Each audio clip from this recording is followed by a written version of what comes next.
So we see very frequently, home services businesses grow and then shrink and grow and shrink. And usually that's because the owner finds the limit of their own leadership capacity without having the ability to develop other leaders in the organization. And that's usually what drives that growth to about 7 to 10 people. And then they shrink back down to about 5 to 7, saying, okay, this is where I'm comfortable leading this number. Welcome to the FlyWheel Effect, the podcast where ambition meets expertise in the world of luxury home services.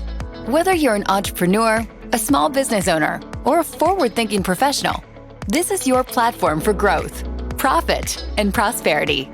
Each episode, we dive deep into how to leverage data for smarter business decisions and share insights that help you transition from technician to visionary.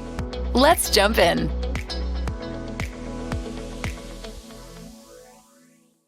Hello, this is Brent Sonnek-Schmelz with my partner, Matt Bernath, and welcome to another episode of the FlyWheel Effect.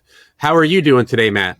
It's been an awesome day so far, and looking forward to having a chat about what I think is one of the most important topics in business.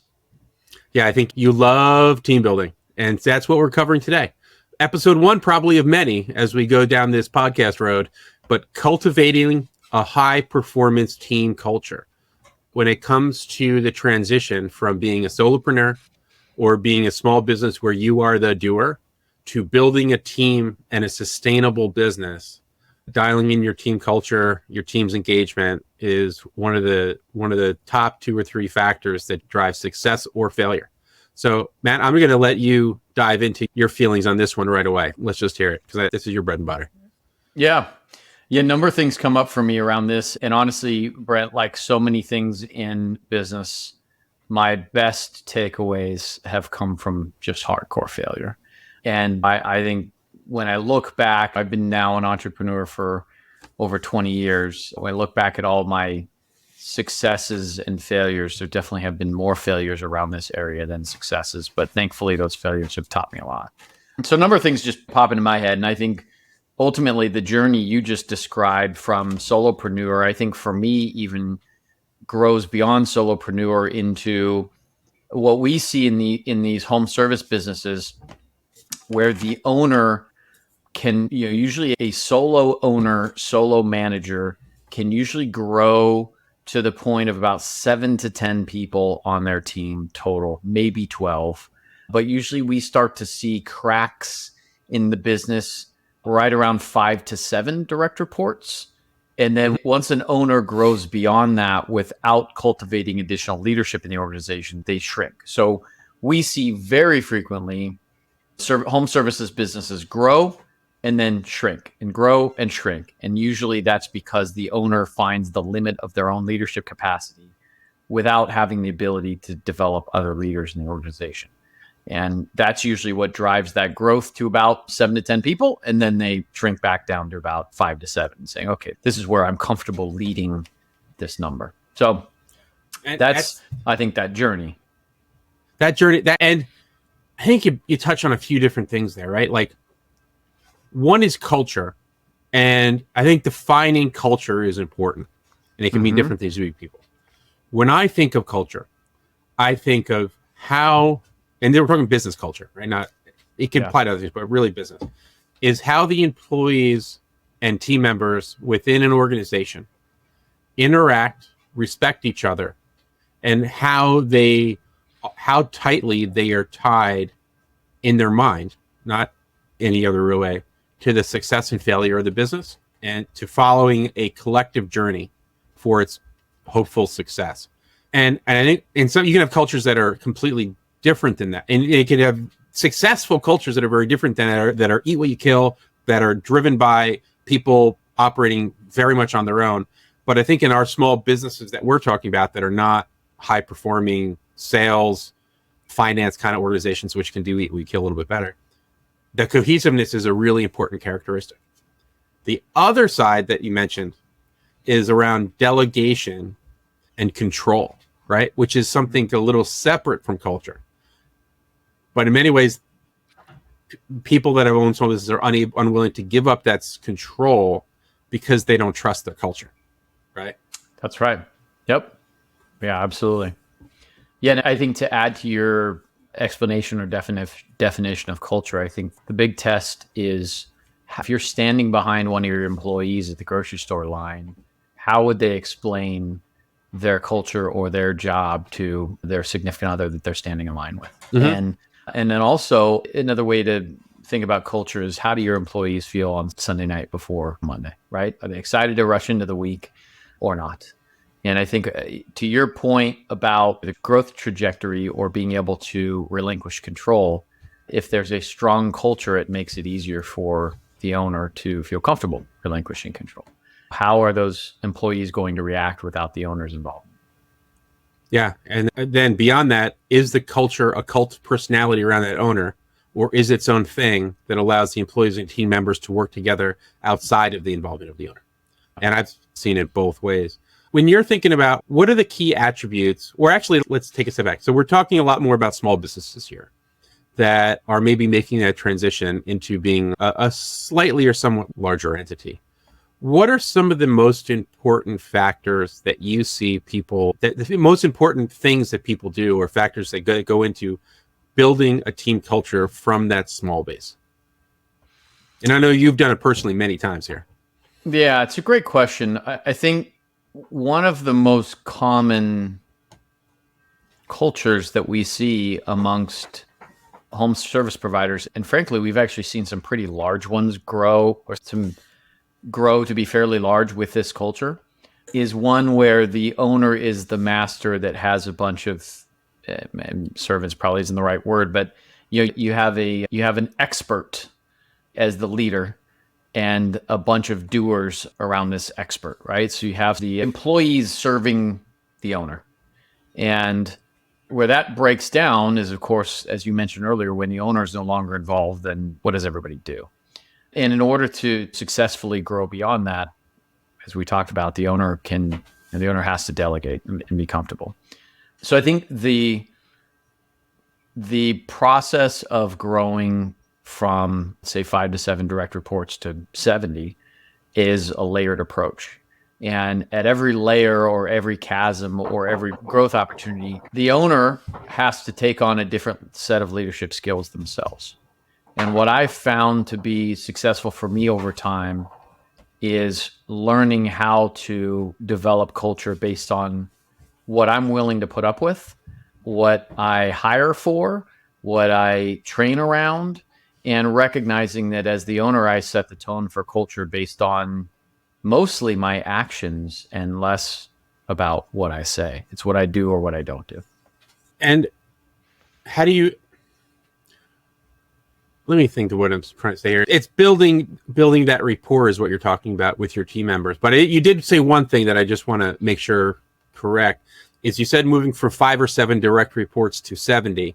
I don't think anybody can ever have 70 direct reports, right? You meant employees. Thank you for clarifying that. Yes, not direct reports. Yeah.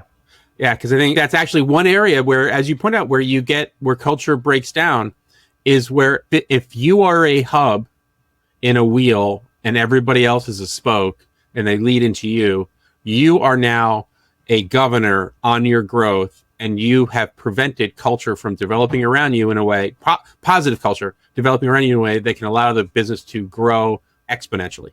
You are now the biggest limiting factor there is. And so many businesses do that, right? Absolutely. Yeah, I think the two things that have been the most impactful for me in developing a strong culture, well, let me back up. Every business has a culture. In most businesses, it's an unintentional culture, right? There's no work being done on the culture. It's just developed because of behavior. What has helped me in the last couple of businesses I've run to develop an intentional culture are really two main things. One is a meeting rhythm where teams and or the whole company can get together on a regular basis. This is usually weekly or biweekly, where we can as the leader, we can create and develop and nurture culture as a group, right? This is where people get to see the interaction between the leadership and the team and really define what works and what doesn't work. And from there, we're peeling back the layers and having one-on-ones with the team. And this has probably been the biggest game changer for me in really the last 2 businesses that I've run forcing myself to have one-to-ones regularly with all my direct reports. It might be weekly for some of the newer folks, bi-weekly, and then eventually every 3 to 4 weeks. And I think that does really 2, maybe even 3 things for me. Number one, that's a governor on direct reports, right? So that forces me to have a healthy number of direct reports, because if I end up growing my direct reports to the point where I can't have great one-to-ones, then this thing kind of falls apart, right? So it's a bit of a governor to say, hey, I can't have that many people reporting to me because I just don't have time to have great connections with them. The second thing that does is when I'm meeting one-to-one regularly with my team, I'm able to reinforce some of the culture, the coaching moments, very close in time proximity to the work that's being done. So if I witness something, we're a fully remote team, so I watch a lot of recorded meetings. If I witness something, I can address that fairly quickly, both on a positive or a coaching environment. So that the time proximity is great versus having to wait 3 months or 6 months for some kind of a formal review. We don't even do formal reviews because we're in touch with our team so much. The third thing that it does is it helps me as a leader to know where my team stands from their perspective. And I think that's really critical because I'm not surprised by anything anymore with my team. I'm well connected to every one of my direct reports. I know where they stand. I'm asking difficult questions. They're asking difficult questions of me.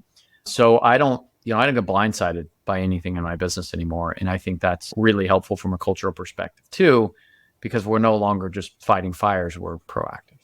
That's right. And I think it's a really important point for a lot of small business owners who have a tendency to still be doers within their business, not delegate well. And because they're doers, they're very busy.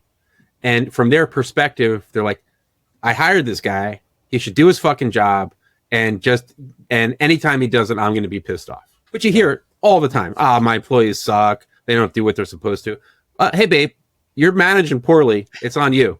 So let's figure out why. And I think that is that understanding that management is one, critical to your business. It's important, and it is not a waste of time. Because if you consider that managing your people to be a waste of time, you should be yourself, only yourself, and go do your work. But if you want to grow, management's your job, right? It's not hammering a nail or running wire, or it's even necessarily selling. Selling ideally should be somebody else's if you build a significant enough business. Yes, go ahead. No, I'm just agreeing with you. Okay, great. I love it when that happens. It doesn't always happen that way. I have just one of my anecdotes from my father, who was a car dealer, and the groups of car dealers often have meetings. It's just the way car dealers work. They're always out doing something. And other car dealers would always complain about their service departments. So the way a service department works is how many hours there's billed hours and there's worked hours. They get paid for worked hours, but they can bill hours based on how many hours the factory says it should take to do a job. So say a transmission, the factory says should take 3 hours. The mechanic's able to do it in 2. He can do two transmissions at the same time. The car dealership just made a ton of money, so he's really happy. There's a problem in that all the other car dealerships, when he's at a meeting, would complain that none of their mechanics were billing more hours than their work hours. And they complained, they suck. Mechanics just a pain in the ass. They're impossible. And my dad would go, and he tells the story like he's just standing on a rooftop.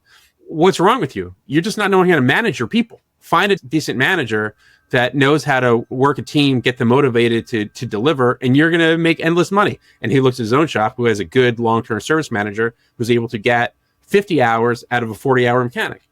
And everyone wants to complain about how the employee isn't functioning. The most important thing is to look at yourself as far as what am I doing or not doing that's causing them not to function? And have I damaged the culture? Have I delegated improperly? Have I not trained properly in such a way that my team can perform to their best of their ability? And I try to take that to heart when I'm working with people. It's like always constant feedback, right? If I'm telling you you're screwing something up, I'm going to tell you why and how you could possibly do it differently in a way that the next time you're going to do it better and you feel like I wasn't just chewing you out. So I think that's an important component of what culture and management are. Yeah, no, I love that. I think there's a couple of things that come up for me around that. In the work that we do and working with small business owners, we hear a lot of those complaints, like regularly, right? And they come from all different parts of the business. And I have a line of questioning that some of my personal clients have. I mean, they kind of know what questions are coming now when they complain about this stuff. The first question I ask is, does this person know what the expectation is? And oftentimes the answer is, well, maybe or no. And so is it written? And did you explain it to them? Yeah, maybe, kind of. Okay, so they know they don't know the expectation. It's not that clear.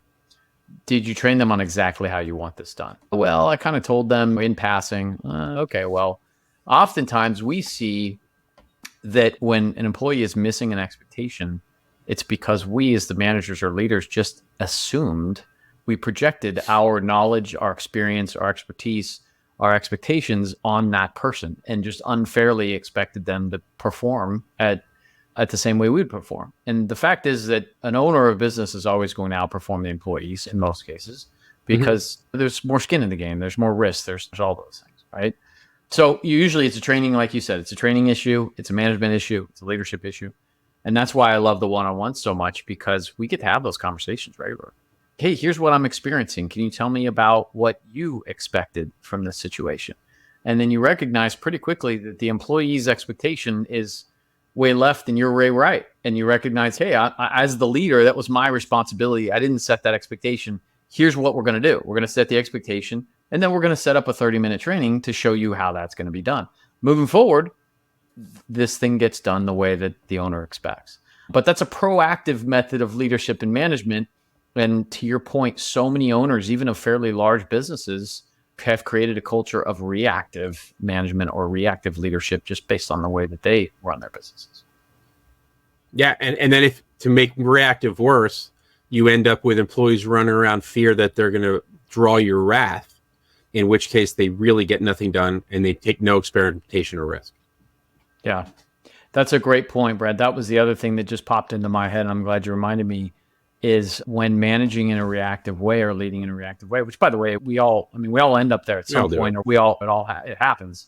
You do create this culture of fear of making mistakes, because when you're reactive as a manager or leader, that's usually the only time your employees hear from you is when something's not right.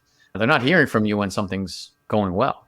And it creates this, it basically stifles innovation, right? If people can't take risk, or they have this fear of making a mistake, it stifles innovation. And I ran a business for over 8 years that exact way.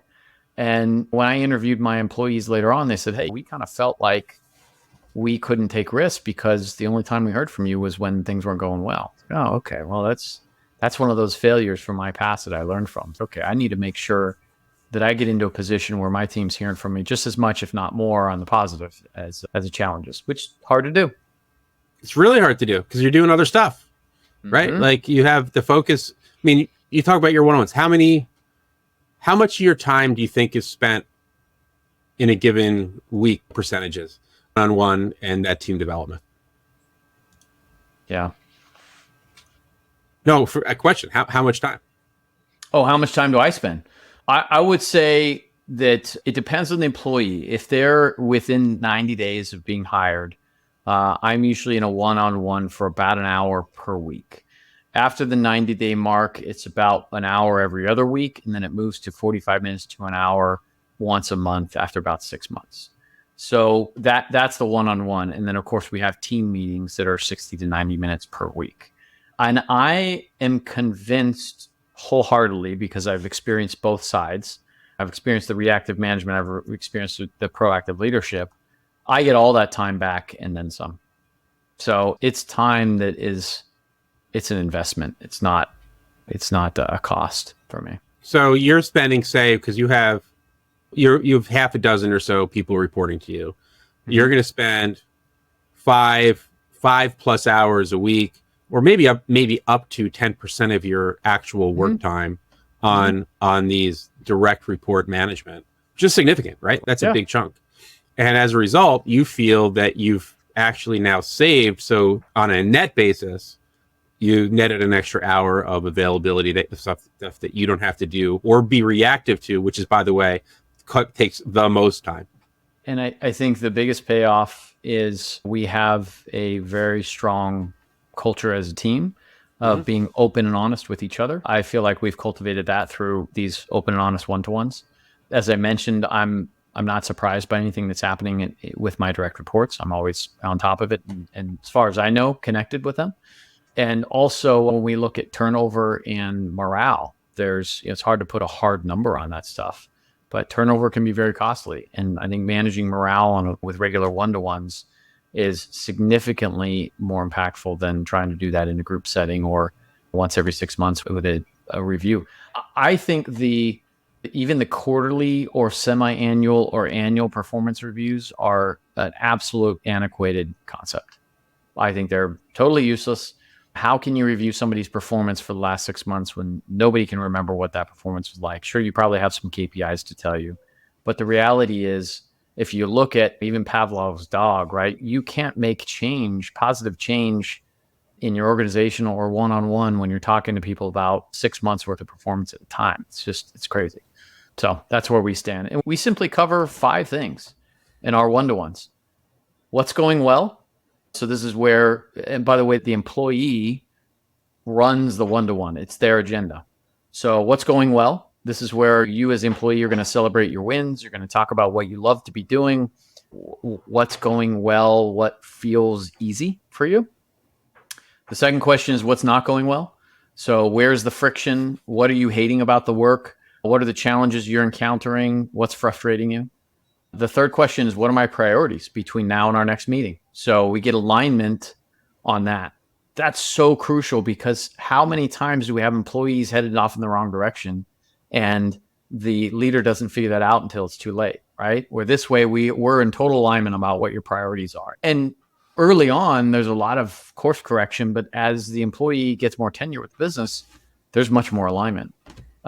Next question is, what do you need help with from the team leader? So this is the point where the employee gets to ask the team leader what they need. Last question is 360 feedback. What do you appreciate about your leader? And what does the leader appreciate about the employee? And so those are really 5 questions that, of course, spur on lots of conversation that covers really all the bases we need to cover. That's great stuff. And I think that understanding that your one-on-one is not just the, hey, how you doing? It is a structured meeting is actually an important part of this. Because if it's, hey, how you doing? It's a waste of time. If it's 100%. A structure and a focus and with an agenda, you can get real value out of it. Yeah. And I think one thing that's come out of that, Brent, just to add, when you talk about culture, that has created a culture now where our employees, not 100% of the time, but in most cases, they recognize that a meeting has an agenda. And so when they go to meet with each other or they go to meet with a customer or whatever the case may be, they've kind of gotten in this habit, again, not all the time, but it's a bit of a habit of meetings have agendas. And therefore, we should be talking about what the agenda is before we have this meeting. No, it's great. Now, this has been great, Matt. I mean, one last thing I want to add is as you're thinking about culture, and anyone out there is thinking about culture and management and leadership, understand why your people are working for you. They're not working for you because they like you. They're working for you so that they can pay for their life, pay for their family, make rent, make mortgage, pay for their car, have a nice dinner every once in a while. And that's it. And if you can give them a good place to work where they can feel more ownership in a subtle way or feel like they're accomplishing something meaningful, you've taken it beyond what 90% of the other businesses have done out there. Yeah, that's great, Brent. All right. Well, Matt, this has been another great episode of the FlyWheel Effect. Any last thoughts? No, I mean, we could go on for hours on this, and I'm really looking forward to unpacking more of this stuff in future episodes. Yeah, we're going to make this a regular occurrence. There's so much more to team culture that we're going to dive into. So if you're listening out there and you've enjoyed this podcast, know that we don't sell ads, but what we do ask is that you like this podcast. If it was useful, you give us a review and share it with someone who you think could be valuable to. So until next time, this is Brent Sonnek-Schmelz and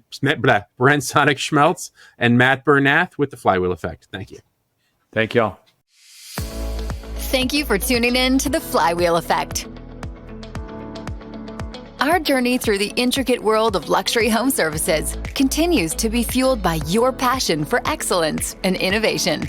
If you found value in our conversations today, don't forget to follow us wherever you get your podcasts. More insights and resources. Visit us online at growwithvital.com.